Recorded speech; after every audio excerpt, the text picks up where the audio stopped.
Hi everyone, this is Anne Miranda.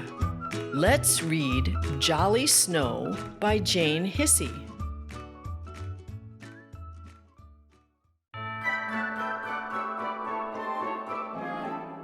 It was cold and gray outside.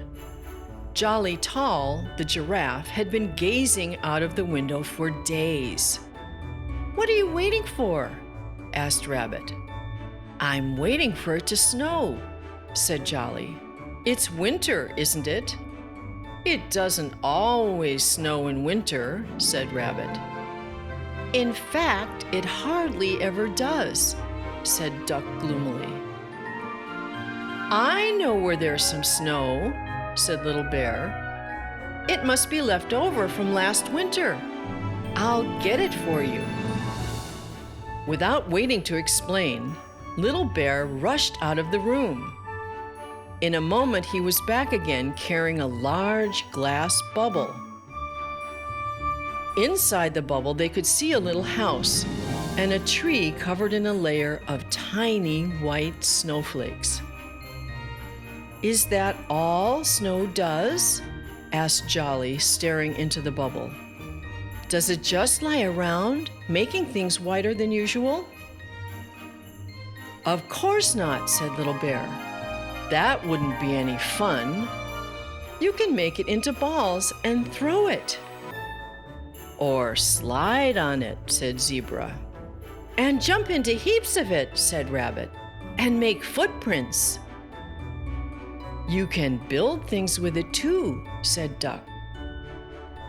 "Goodness," said Jolly. "There doesn't look enough of it for that." Holding the glass bubble tightly, Little Bear jumped up and down. A flurry of snowflakes leaped from the tiny house and tree and rushed around inside the glass. "Look at it now!" he squeaked. "There's still not enough to make a snowball," said Jolly. "And anyway, you can't get it out," said Duck.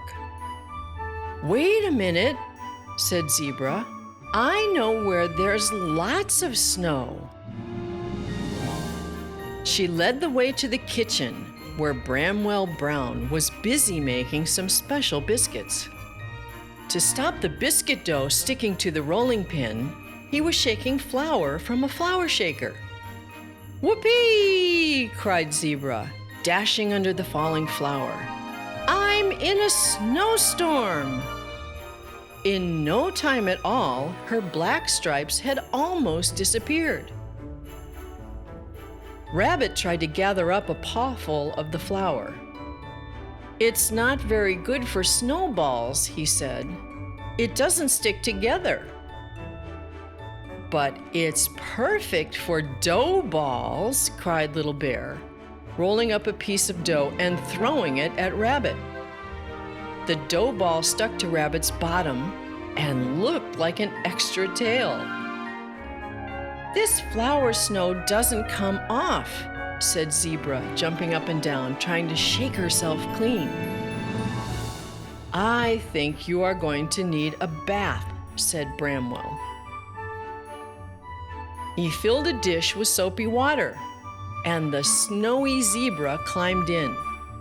She began to splash about, sending bubbles flying everywhere.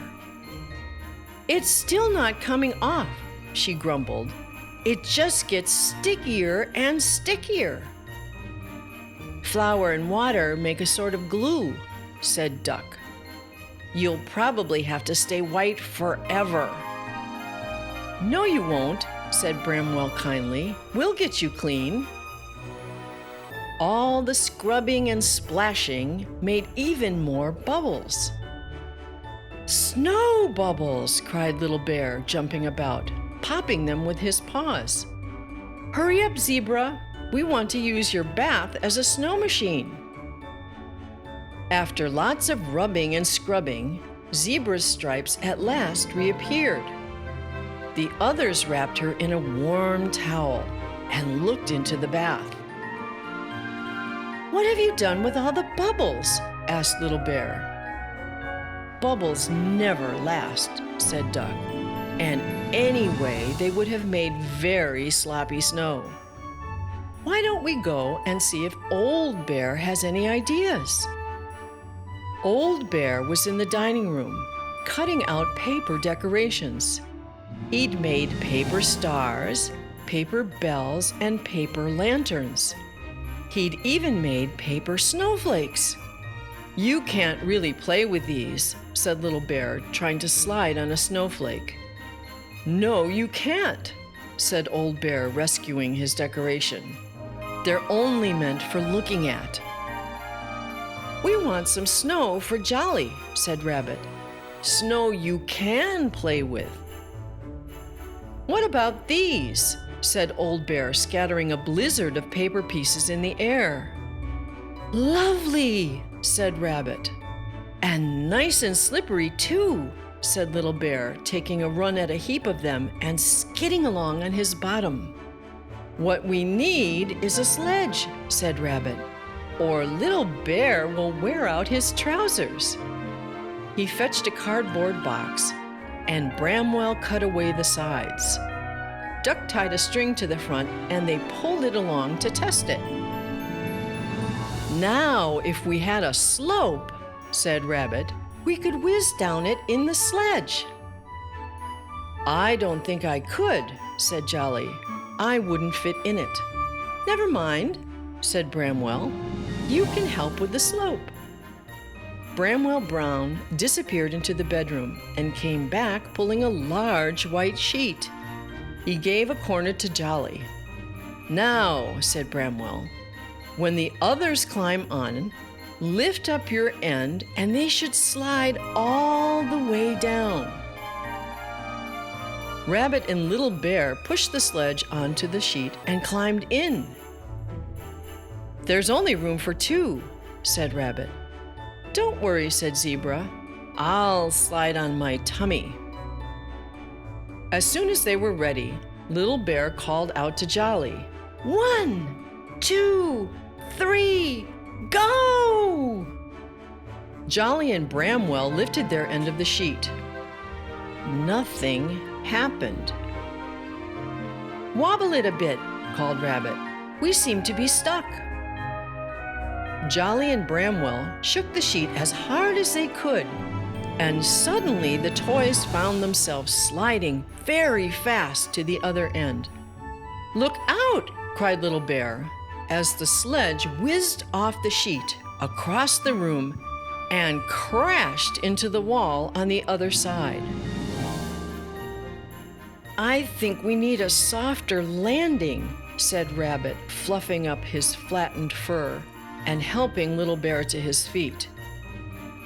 He piled up a heap of cushions against the wall, and then all three toys bravely climbed back onto the sheet.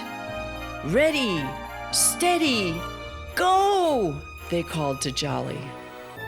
Up went the sheet, down went the toys, straight into the heap of cushions. As they landed, clouds of feathers puffed out of a little hole in one of the cushions and filled the room. "Look, it's feather snow!" cried Little Bear, making the hole bigger with his paw and jumping on the cushion to make more feathers escape. Very soon, all the toys were jumping in the feathers. They rolled in them, crawled through them, and piled them in heaps. "Is this like snow?" asked Jolly. "It's better," said Little Bear. "It doesn't melt, and it doesn't make you cold." "Let's put some round the windows," suggested Rabbit. "Then it will look as if real snow has settled there." He climbed up to the windowsill and began to pile feathers in each corner. When he reached the third window pane, he stopped and looked, then looked again. "Somebody has already done this one," he called to the others. The window did have a white covering around the edges, but it was on the outside. "It isn't feathers," cried Little Bear excitedly. It's real snow! All the toys crowded onto the sill and stared out the window in amazement. "Now we can play outside," said Zebra. "Well, actually, it looks a bit deep for me," said Little Bear. "And a bit cold for me," said Old Bear. At that moment, Bramwell Brown came into the room, carrying a huge plateful of his special snowflake biscuits. "I think what you need is some of my snow," he said. Jolly Tall thought about the flour snow and the feather snow, the bubble snow and the paper snow. Then he looked at the real snow floating down outside. "I really like all kinds of snow," he announced. "But," he added, munching a snowflake biscuit, "Bramwell's snow is probably the snow I like best." If you enjoyed this reading of Jolly Snow, please take a minute to like and subscribe to our channel. And please visit our website at www.annemiranda.com. Until next time, jolly reading!